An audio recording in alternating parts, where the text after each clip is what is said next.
Hi friend, Daniel here.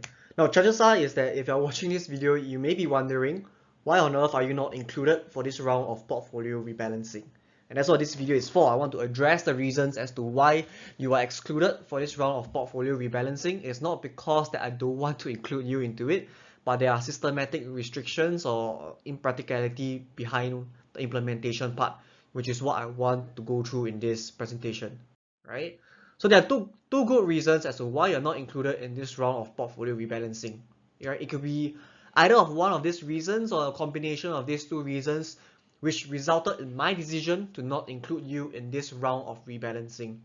The first is as a result of the limitation when it comes to the implementation of a proper portfolio rebalancing as a result of your portfolio size. The second reason is that you've just started investing and any rebalancing would not have any effects on your portfolio. Alright, so let me just explain each reason one by one.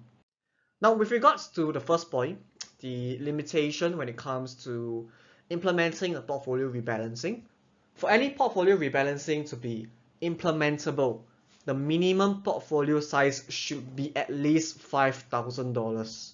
Right? This is because for any given fund investments, there is a minimum investment amount of $1,000 per fund.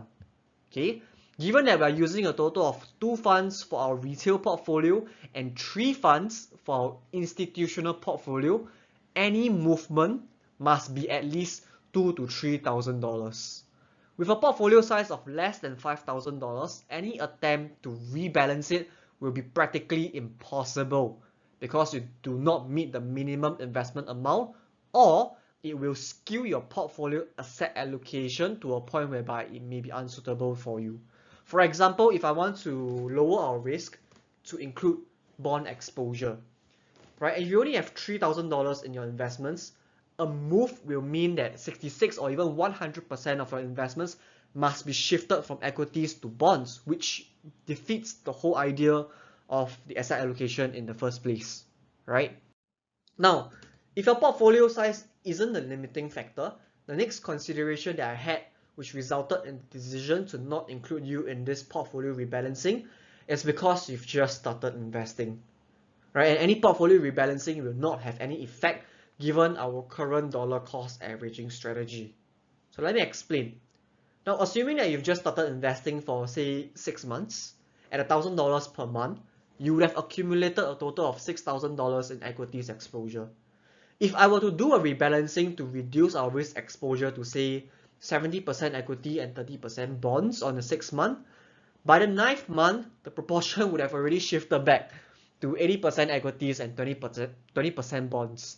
And by the 12th month, the asset allocation will have already shifted to 85% equities and 50% bonds, thereby defeating the purpose of the initial portfolio rebalancing, as your current asset allocation will deviate from the desired asset allocation at a very fast pace. For any portfolio rebalancing to retain its effects, minimally you should be invested for at least 1 to 1.5 years, as that way the impact of your future dollar cost averaging would not have too much of an effect in skewing your desired portfolio asset allocation. Okay, when it comes to portfolio management, I will always make a decision based on the portfolio level first, which is dependent on the market circumstances and conditions before I assess your unique circumstances to decide whether or not I would like to include you or exclude you from the portfolio rebalancing. That way, while the direction of our portfolio is similar, the implementation of your investment portfolio is tailored to each of your unique circumstances and situation, instead of making a blanket or sweeping implementation without taking into consideration how this rebalancing will affect you or whether or not it's even beneficial to you in the first place.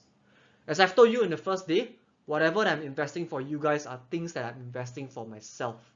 If you were to follow my recommendation completely, our investment portfolio will be 100% aligned. There will be no circumstances where I invest in something but I don't recommend you guys, or I recommend you guys something but I don't invest in it on my own. That way, you can assure that I'm managing your investments portfolio as it is my own investment portfolio as well. I understand that you may feel sucky that I'm not including you into this round of portfolio rebalancing, but it is as a result of the previous two limitations that I've highlighted in the presentation, and it is by no means the fact that I'm not taking care of your portfolio, right? So that's all I have for the video today. If you have not connected with me on the following social media platforms, please connect with me on these platforms, as this is the predominant way where I provide investors communication. Right? If you have any other questions, fear, doubt, or uncertainty, do reach out to me privately so that we can set up a Zoom meeting to address your concerns. Stay safe, and I hope to see you in the next annual review.